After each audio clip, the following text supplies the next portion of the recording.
Naghahanap ka ngayon ng pagkakakitaan. Malamang isa kang OFW o empleyado na nawalan ng trabaho dala ng panahong ito. Pero bago ang lahat, alam niyo ba na simula nung tumama ang pandemya sa ating bansa, ay marami talagang negosyong naapektuhan, nalugi at nagsara na nagresulta sa pagkawala ng trabaho sa marami sa ating mga kababayan. Ngunit, merong mga negosyo na malakas kahit sa gitna ng panahon ng pandemya, gaya ng mga health and wellness, na dahil sa kalusugan ay dinagsa ng ating mga kababayan.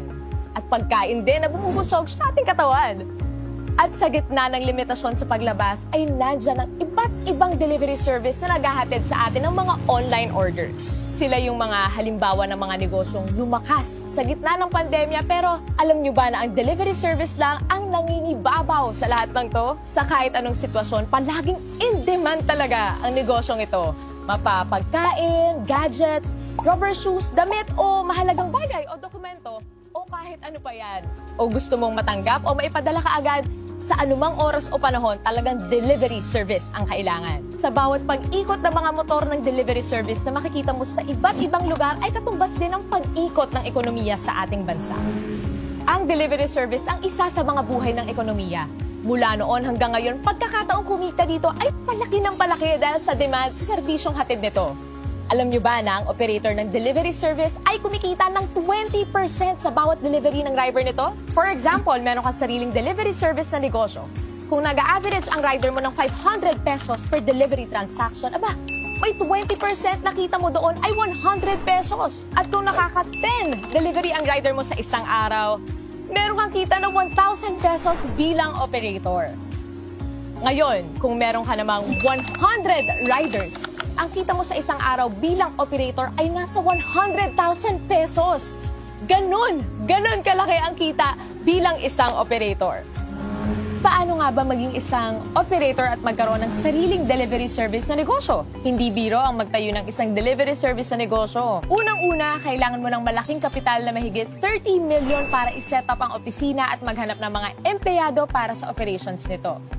Pangalawa, kailangan mo ng isang IT company na gagawa ng software at operating systems nito na nagkakahalaga ng mahigit 50 million para i-set up at i-maintain taon-taon. Pangatlo, kailangan mo kumuha ng iba't ibang permit para sa pag-operate ng negosyong ito. At pang-apat, kailangan mo pang mag-set up ng iba't ibang opisina para sa mga iba't ibang lugar na mag-ooperate at kumuha ng mga permits para dito. Mukhang mahirap maging operator ng isang delivery service na negosyo dahil sa dami ng kailangan, lalo na sa kapital. Pero ngayon, posible na. Worry no more dahil nandito na ang isang delivery service company na pwede kang maging online franchise operator.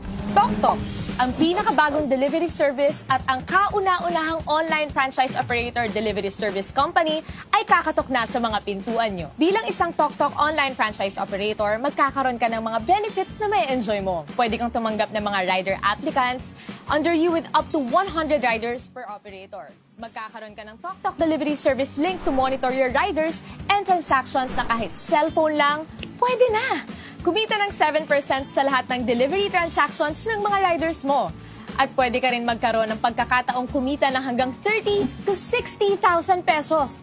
Kada buwan yan, take note, at nasa bahay ka lang. At pwede ka na rin maging online franchise operator anywhere in the Philippines na hindi mo na kinakailangan mag-set up ng kanya-kanyang opisina sa iba't ibang lugar. Nasa bahay ka lang, pwede na. Magkano naman ang kapital na kailangan para maging isang TokTok online franchise operator? Unlike sa mga traditional delivery service, dito sa TokTok, ang pangarap mong maging isang delivery service operator ay posible na. Hindi mo kailangan maghanap ng malaking opisina. Hindi mo kailangan maghanap ng mga empleyado. Hindi mo rin kailangan gumastos para sa IT system at software.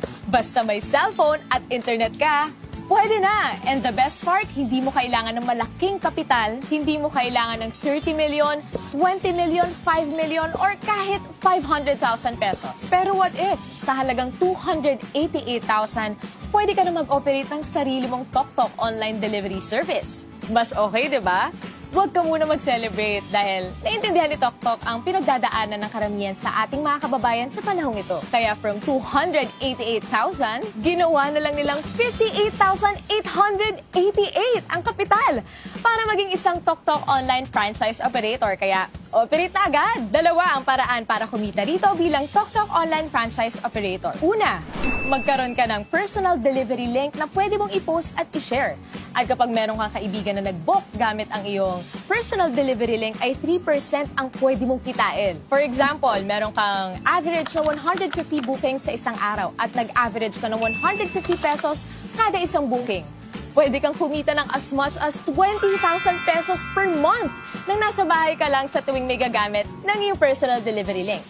At ikalawa, pwede kang kumita ng 7% bilang isang TokTok Online Franchise Operator mula sa delivery ng iyong mga rider. Pero hindi pa tayo nagtatapos dyan. Kapag decided ka na nasubukan ang negosyong ito, nandito ang TokTok para makatulong sa inyong lahat. For a limited time only, pwede ka nang maging isang TokTok Online Franchise Operator for a special and limited promo price na 16,888! All in na yan! Wow na wow talaga! Tandaan, promo lang to at kung gusto mong simulan ang negosyong ito para sa mga iba na nakaka-excite na impormasyon, kontakin mo lang ang taong nagpakilala sa'yo ng negosyong ito.